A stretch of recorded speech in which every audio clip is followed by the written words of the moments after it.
പാകിസ്ഥാനെതിരെ അതിരൂക്ഷമായ ഭാഷയിൽ വിമർശനം ഉന്നയിച്ച് അഫ്ഗാനിസ്ഥാൻ രംഗത്ത്. കഴിഞ്ഞ ദിവസം ഇസ്താംബുളിൽ നടന്ന അവസാനഘട്ട സമാധാന ചർച്ചയും സ്തംഭിച്ചതോടെയാണ് അഫ്ഗാനിസ്ഥാൻ തുറന്നടിച്ചുകൊണ്ട് രംഗത്ത് വരുന്നത്.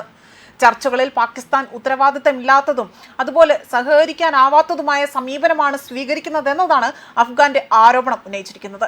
കഴിഞ്ഞ 2 ദിവസമായി തന്നെ നടന്നുവരുന്ന ചർച്ചകൾ പരാജയപ്പെട്ടതിന് കാരണമായത് പാകിസ്ഥാന്റെ ഈ നിലപാടാണ് എന്ന് താലിബാൻ വക്താക്കൾ ആവർത്തിച്ചുറപ്പിച്ച ആരോപണം ഉന്നയിച്ചു. യുദ്ധം അവസാനിപ്പിക്കാൻ വഴികൾ തേടുന്നതിന് പകരം തന്നെ പാകിസ്ഥാൻ സർക്കാർ വീണ്ടും പ്രകോപനകരമായ രീതിയിൽ അഫ്ഗാനിസ്ഥാനിൽ അത്തരത്തിലുള്ള പെരുമാറ്റ രീതിയാണ് അവർ ഇപ്പോൾ സൃഷ്ടിക്കുന്നത്, അല്ലെങ്കിൽ അവരോട് കാണിക്കുന്നതെന്ന് മനസ്സിലാക്കുന്നു. മാത്രമല്ല, ഇന്ത്യയുമായി താലിബാൻ ഭരണകൂടം കൂടുതൽ അടുക്കുന്നതിൽ വലിയ അമർഷമാണ് പാകിസ്ഥാൻ പ്രകടമാക്കിയിരിക്കുന്നത്. ഇതെല്ലാം തന്നെ മനസ്സിൽ വെച്ചുകൊണ്ടാകാം പാകിസ്ഥാൻ ഇത്തരത്തിൽ പെരുമാറിയിരിക്കുന്നതെന്നും വിലയിരുത്തുന്നുണ്ട്. എല്ലാ സുരക്ഷാ ഉത്തരവാദിത്വവും കാബൂളിന്റെ മേൽ കെട്ടിവെക്കാനാണ് ഇസ്ലാമാബാദ് ശ്രമിച്ചതെന്നും സ്വന്തമായി ഒന്നെങ്കിൽ ഏറ്റെടുക്കാൻ അവർ വിസമ്മതിച്ചതായും ഇപ്പോൾ അഫ്ഗാൻ കുറ്റപ്പെടുത്തുകയാണ് ചെയ്തിരിക്കുന്നത്. അഫ്ഗാൻ പ്രതിനിധി സംഘം അവിടെ എത്തിയതോടുകൂടി ഉചിതമായ സമീപനത്തോടെയുമാണ് ചർച്ചയിൽ പങ്കെടുത്തത്. അതേപോലെ പാകിസ്ഥാൻ അവരുടെ നേതൃത്വവുമായി ആലോചിച്ചുകൊണ്ട് ഗൗരവത്തോടെയും അതുപോലെ ക്രിയാത്മകമായും ചർച്ചകളെ സമീപിക്കുമെന്ന് പ്രതീക്ഷിക്കുന്നതായും ഇവർ വിലയിരുത്തുന്നു.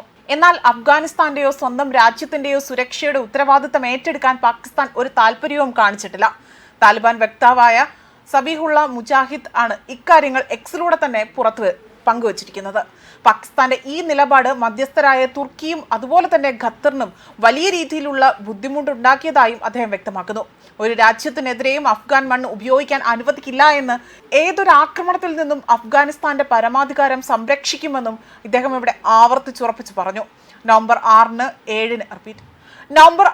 7 തീയതികളിൽ നടന്ന ചർച്ചയിൽ അഫ്ഗാൻ മണ്ണിൽ നിന്നുകൊണ്ട് തന്നെ ആക്രമണങ്ങൾ നടത്തുന്നുവെന്ന് ഇസ്ലാമാബാദ് ആരോപിക്കുന്ന ഇക്കാര്യങ്ങൾ വ്യക്തമാക്കുകയും അതായത് തെഹ്രീക്ക് താലിബാൻ പാകിസ്ഥാൻ ഭീകരതയ്ക്കെതിരെ നടപടിയെടുക്കുമെന്ന് അഫ്ഗാനിസ്ഥാനിൽ നിന്ന് അവിടെ ഒരു രേഖാമൂലമുള്ള ഉറപ്പ് തേടാനായില്ല എന്നതും, അതുകൊണ്ട് തന്നെ ചർച്ചകൾ പൂർണ്ണമായ ആ ഒരു പര്യവസാനത്തിൽ എത്താതെ പോയതായും ഇപ്പോൾ പാകിസ്ഥാൻ പ്രതിരോധ മന്ത്രി ഖ്വാജ ആസിഫും ഇവിടെ വ്യക്തമാക്കുകയാണ് ചെയ്തിരിക്കുന്നത്.